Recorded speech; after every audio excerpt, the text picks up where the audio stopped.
Ja ne znam da ste vi svesni šta se dešava sa Kanye Westom i Kim Kardashian, koji je to haos u Hollywoodu trenutno. Kanye West je, znate već, završio sa Kim Kardashian, ili ti ona sa njim. Ona je našla dečka Pete Davidsona, on je našao devojku Juliu Fox. E sad, Kanye je toliko želeo da se pomiri sa Kim i javno priča o tome, međutim njoj izgleda super sa novim dečkom. On je sad toliko očajan da je snimio pesmu u kojoj pominje njenog novog dečka Pete Davidsona. Stihovi idu ovako: Bog me spasio od tog sudara samo da mogu da isprebijam Pita Davidsona, repuje Kanye.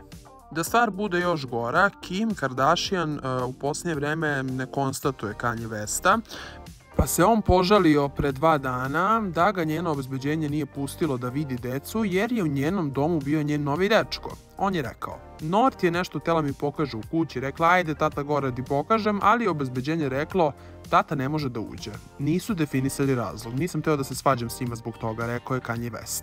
Čujem da je novi dečko u kući u koju ja ne mogu ni da odem. Ništa neće biti između mene i moje dece, a moja deca neće biti na TikToku bez mog dopuštenja, rekao je Kanye West. Dakle, Kim Kardashian je rekla obezbeđenju: nemojte da puštate Kanye Westa bez prethodnje njegove najave.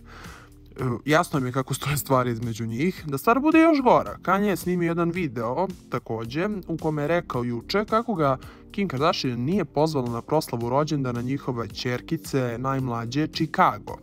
Kanye je napravio skandal što nije pozvan na rođendan, da bi mu na kraju Travis Scott poslao lokaciju gde se održava rođendan i on je otišao i kaže super se provao i rekao da mu je drago što je mogao da bude sa svojom decom.